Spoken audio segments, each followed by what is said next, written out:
Hey, it's David Sherry. I help million-dollar business owners bring their business vision and life into alignment. Today, I want to talk about how to stay healthy as an entrepreneur. And this is coming from someone who's been an entrepreneur for the last decade. So I know a thing or two about how to have some longevity in this difficult field of constantly being stressed, constantly working, always having fires show up in the business. Not only that, I work with a dozen or so other entrepreneurs, typically of million-dollar plus businesses, who are trying to navigate the same thing. Now, you probably have already set up a decent routine for yourself. Maybe you've got figured out fitness, maybe you've figured out your diet, you've watched a lot of Andrew Huberman and you're conscious about your sleep.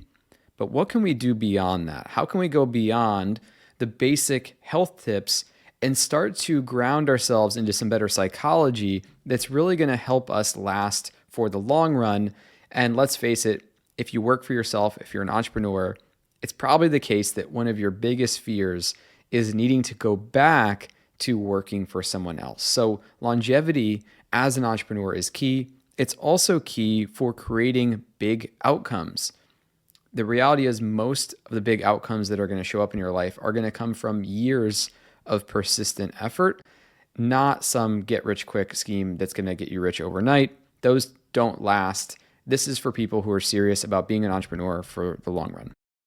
The first mindset shift that we need to really start to consider, and I talk to my clients about this all the time, is that this is a marathon that you're in. We need to treat the work that you're doing as a marathon and not a sprint. Or maybe it's a series of sprints that add up to a bigger marathon. So maybe it's one of those 100K mile races. Because of that, because you're running a marathon, we need to look at things a little bit differently. The first is we need to look at the key habits that are going to keep you healthy in a different way than if you were just trying to make it in a sprint. The same way you'd think about your nutrition differently in a marathon versus a sprint. What does that mean? It means first understanding that it's a long road ahead. And a simple thing you can do to try to understand this better for yourself is think about the quarterly system of the work that you're doing. So every year has 4 quarters. I like to ask people, how many years do you think you're going to be in business? If you're in business for 10 years, that's 40 quarters. If you're in business for 20 years, that's 80 quarters. So rather than starting to think about things on this day-to-day basis, this week-to-week basis, let's instead start thinking 1 quarter at a time. And if we started the clock today, you're maybe 1 out of 80 quarters. This next quarter is only 1 out of 80 that you have ahead of you. So how might things change if you start thinking about the next decade and about the next 40 quarters ahead or the next 20 quarters ahead of you? What could you accomplish as you compound over that time? And how would you start to think differently about burning out tonight to try and get work done for tomorrow versus understanding that the good things that happen in your business take time and that every quarter you have the chance to make a few really big things happen? It's not about just pushing so much of the gas tonight or today or this week. Of course, we need that occasionally, but we're trying to be healthy for the next 20 or 80 or 40, 80 quarters ahead. The second thing that we can do to really focus on our health as an entrepreneur is finding somebody or a community of people that you can connect with about the struggle.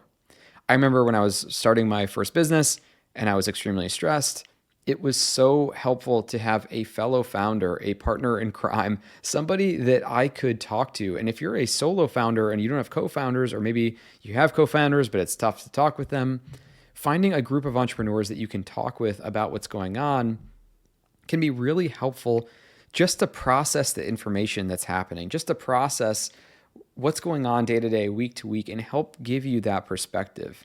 This is especially true for mentors and older entrepreneurs who've been through it, who can help give you perspective. Because when you're so focused on the problem that's happening today, you don't have a wider perspective over the span of your entire career as an entrepreneur. And that's what somebody else can bring to you because they're not stuck in the same problems that you're in.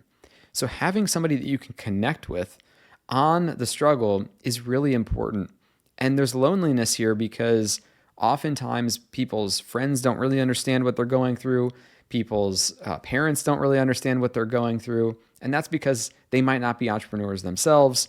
And so finding somebody with a healthy attitude towards their business that is the type of attitude that you want to adopt, find those people and connect with them and work with your friend or your mentor as a way for you to stay in the game long term. And you can even tell them that up front, is that, hey, this is about me playing the long game. I'm looking for someone I can really learn from and chat with and dialogue with about how to stay in the game and how to keep moving forward. All right, number 3 is something that I've come to after a decade of working as an entrepreneur, and that is I started putting my health and my mental health first above work. I now have a different set of values. Maybe that's something that can only happen with time. I've burned out. I've had those experiences. Now, health is my top priority, because if I'm healthy and if I'm energized, I know that is upstream of doing productive work. So being healthy, being happy, having tons of energy, that is my primary focus. Second is my relationships, because at the end of all of this, all I'm really going to care about are the relationships that I had, how I served people, who I helped, who I loved. Then it's work. So it's interesting for me over time rearranging these values, where work was so high up on my priority list, so high up on my values, and now it's actually number 3.